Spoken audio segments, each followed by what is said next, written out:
Welcome to the Story Learning Podcast, regular doses of language learning tips and motivation to help you become fluent in any language. With me, Olly Richards. For language programs, books, free resources, and much more, visit StoryLearning.com.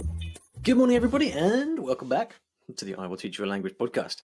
Not much housekeeping today. We're going to get into it fairly soon. First of all, just wanted to say it's been fantastic to see just how many of you have responded to the this language business workshop that I'm running in Berlin in March. It looks like we are getting full up now, and it's kind of always interesting for me to know.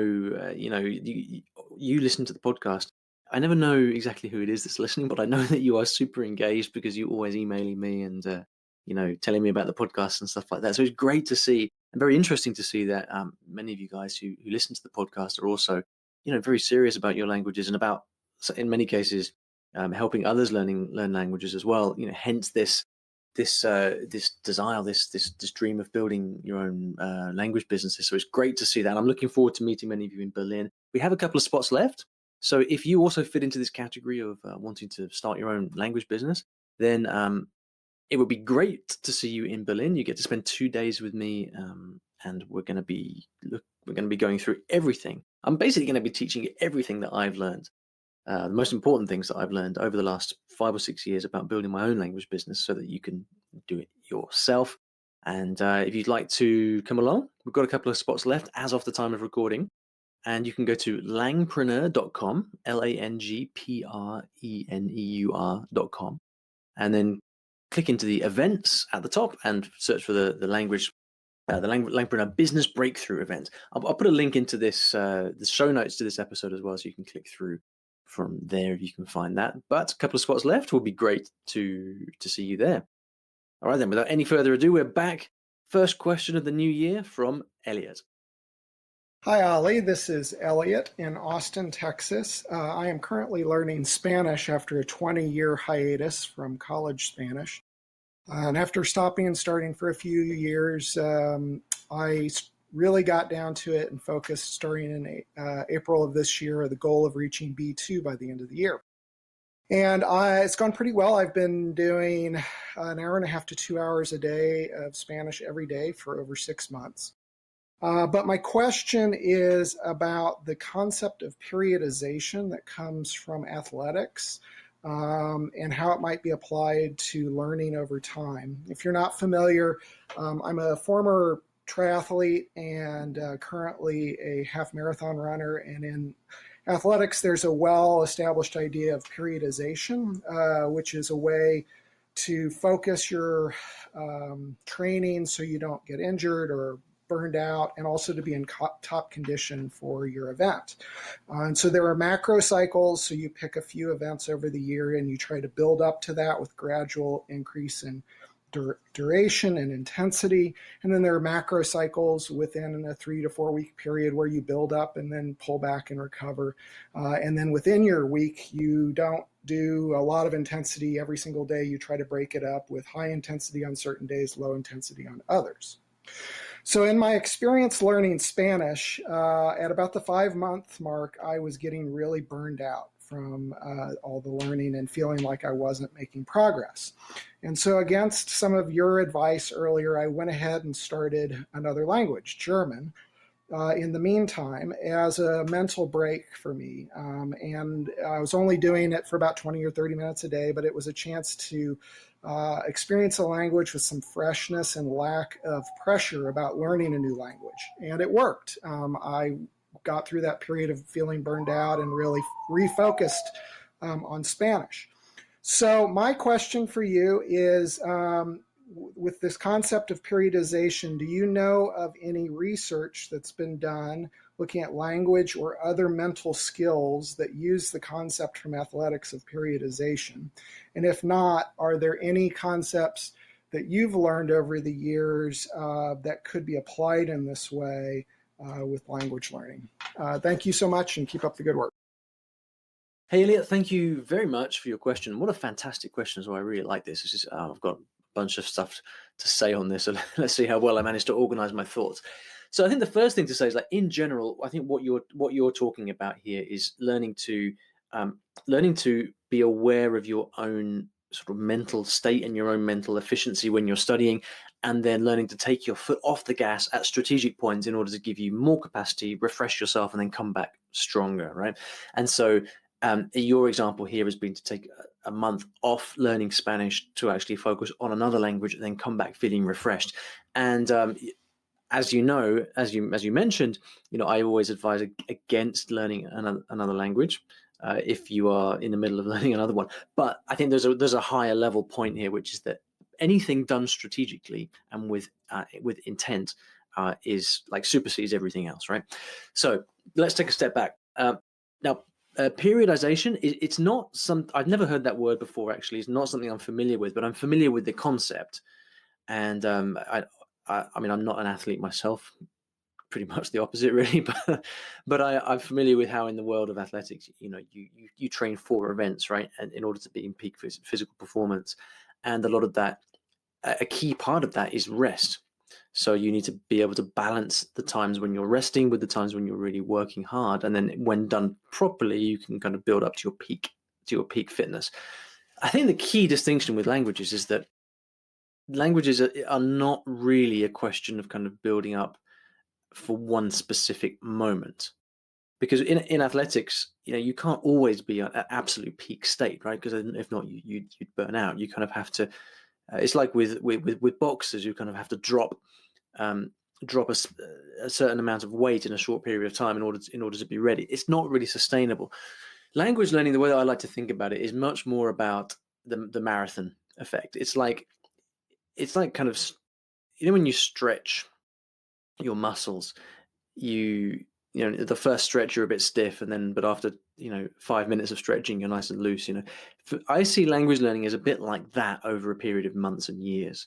So you're just kind of gradually building capacity, and that comes through a combination of learning new things, so increasing your knowledge, building your knowledge, but then also learning to use it. And learning to use it in a kind of practical sense of being around native speakers, being able to speak, being able to understand, but also being able to read and to write and to appreciate content in the language. That comes from nothing more than constant exposure over a period of time. So there are, within that, I think, periods where it's very smart to take breaks. But I'm not sure that I would kind of characterize it or go any deeper than, or try to present it as anything more than just kind of taking breaks to let your brain refresh. And we can look at that in a macro sense or in a micro sense. So in the micro, if you sit down one morning and study for an hour, your brain starts to get pretty tired after that, right? Elliot, you were saying how you'd been studying Spanish for a number of hours a day, and you've been keeping that up for 6 months. You'll be very aware of your kind of daily limit, won't you? You'll know that if you try to study for 3 hours a day, it's probably too much. There'll come a point where you'll just be very aware that, yeah, you're sitting there and studying, but you're just going through the motions. Your brain isn't taking anything in. And so you know that there is kind of an optimal level whereby you can really make the most out of, say, 60 minutes or 90 minutes, but then it's just better just to leave it and go and do something else. And that could be either going for a walk and then coming back and studying again, or else just leaving it for the day, not doing anything else, and then coming back tomorrow. That's the micro. On a similar example might be, for example, always taking one day off every week. But on the macro is your example of taking an entire month off. And I'm not sure whether I wasn't totally clear whether you kind of took a month off, very carefully and then kind of came right back again after that month, or whether it was just a kind of general period of time that you took. But either way, the point stands. I often find exactly the same as you, Elliot, which is that after about 6 months of doing something, it can be between 3 to 6 months, whatever. After that general period of time, I need to stop. I need to take some time off, and taking that time off, whether it's a couple of weeks or even a couple of months, is extremely valuable, because your brain keeps working in the background when you're not studying. And this brings me to the kind of concept side of it. And you asked me whether I was familiar with any concepts related to this. Elliot. And this is something I've covered in the podcast before, but probably not for quite some time. And this, the concept that's most relevant and most useful here is Barbara Oakley's focus mode and diffuse mode.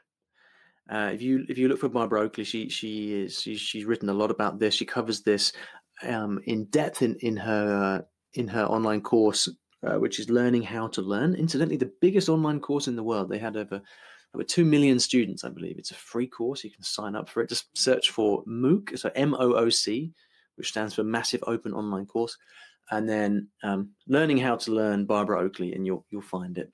And anyway, one of the key things that she talks about in that course, and it's one of the things that she's become known for. In fact, we talked about it in my interview with her a couple of years back, which I'll link to at the end of the episode, is this concept of the focus mode and the diffuse mode. And in a nutshell, and I hope I don't mangle this, I'm sorry, Barb, if you're listening, but my interpretation of this is basically that there are two ways in which learning happens, two ways in which learning must happen. First is the focus mode, and this is where you're sitting down to study. Let's say that you want to learn a certain set of verb conjugations in Spanish. So you will sit down and you'll study those verb conjugations, right? That's the focus mode. You're actively concentrating on something. But then there comes a point where you can no longer make progress by actively studying. Instead, you've just got to let your brain do the work in the background, subconsciously. And so that's what brings you to the diffuse mode. And the diffuse mode is where you literally walk away, do something else, go for a walk, read something else, study a different language, whatever it may be. As you're doing that, your brain continues working in the background. And this is, we use such a tiny capacity of our amounts of our brain capacity. There are different estimates out there, but one thing we know for sure is that our brain is capable of very much more than we use it for, right? And so as soon as you stop doing something, your brain will continue to work on it in the background. And this is why you often get this feeling of taking a month off languages and then coming back and actually being better after the month off, right? It doesn't make sense on the face of it, but then when you understand that your brain continues working on this stuff in the background, it makes perfect sense, right? Because your brain if you imagine that new knowledge is a series of neurons around your brain, then the thing that constructs knowledge, or memories if you like, are when there are new neural pathways that join together the synapses in your brain. In case you can't tell, I'm not a scientist, but this is the research that I've read about how learning and how memory works. Is you've got these isolated things around your brain, and they are joined up through these new neural pathways that are created, and that is the point at which a memory or a thought or an idea is formed, right? And so those things are forming in the background as you're going about your business, doing other things. Please feel free to message me and tell me how wrong I got that from a scientific perspective. But I think the concept is accurate and is right. And this is why we need to take time off, aka the diffuse mode in learning. So that's what I point you towards. Elliot, if you want to look at more about that, I think it is. I think it is different to your characterization of periodization in sport, because we're not building up to one specific event.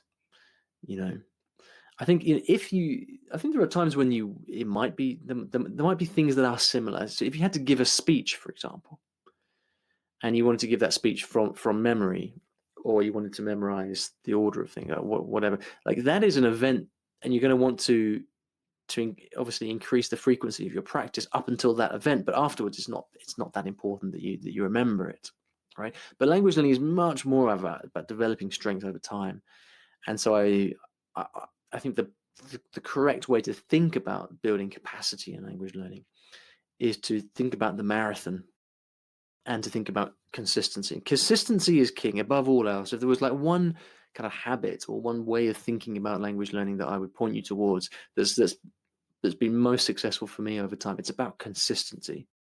And you can have breaks, you can have strategic breaks within that. Within over a period of months or years, you can have strategic breaks within that to give you rest. but it's not really in the sense that you're kind of building up to one big event, like one big tournament or competition or something, but rather you're taking breaks to enable you to kind of refresh and then get back to doing what you were doing before. So those are my thoughts on that, Elliot. I hope that was useful. If you guys would like to ask me a question of any kind for the podcast, and let's face it, there wouldn't be a podcast if you didn't ask me any questions, so please go ahead and do that. You can go to iwillteachyoualanguage.com/ask. That's iwillteachyoualanguage.com/ask. And if you... No, I was going to say something else, but forget about that. Right, at the end of every episode, I like to leave you with a resource of some kind on the topic of the show. And today there are two pieces of content, two blog posts that I have that are related to this topic, which if you want to dive any deeper into my thoughts on this, you can. The first is an interview with Barbara Oakley, which is it's everywhere actually. It's on the podcast, it's on YouTube if you would like to watch the actual video. It's also on the blog. And then the second is an article I wrote called "Should You Take Breaks in Your Language Learning?" And so if you ever wonder whether it's a good thing to take breaks, then I tell you about that with specific reference to when I was learning Arabic before my move to Egypt, and why I took breaks then and how it worked out for me. So I'll link to both of those in the show notes, which you'll be able to find in the whatever app you're using to listen to this. This is a new system I'm using to record the podcast here, so I'm not totally sure if it's working properly. Maybe you can drop me a line and let me know if you don't see the show notes for whatever reason. The thing is, these days you can get podcasts everywhere, right? There are people listening on Spotify, there are people listening on Anchor FM, iTunes. So I kind of rely on a bit of feedback for you guys to tell me whether you are seeing the things that I'm pointing you towards. So please let me know if any of these things that I'm saying don't seem to work. But I will link to those in the show notes. Failing that, you can always go to Google and just search for Olly Richards, Barbara Oakley, or Olly Richards taking a break in your language learning. But hopefully these links I'll give you should work. All right, then. Thank you so much for listening. Thank you, Elliot, for your question. And I'll see you back in the next episode of the I Will Teach You a Language podcast. Take care. Thanks for listening to today's episode, and in case you didn't already know, I teach languages in a rather unusual way through stories. Now, stories are a great way to learn a new language because when you're engrossed in a story, you remember things more easily, and the mechanics of the language just start clicking inside your brain. It's quite something, and if you'd like to find out how you can learn a new language or improve your skills in a language that you already know and do it with the power of stories, then you should check out my free Story Learning Kit, which will teach you exactly how this method works and how you can use it yourself to learn a new language. Visit storylearning.com/podkit. That's PODKIT to get free access. Inside, you'll find explanatory videos, masterclasses, worksheets, short stories to practice with, and much, much more. Once again, that is storylearning.com/podkit, PODKIT. And if you're lucky, you might also find a link in the podcast description or show notes of this episode.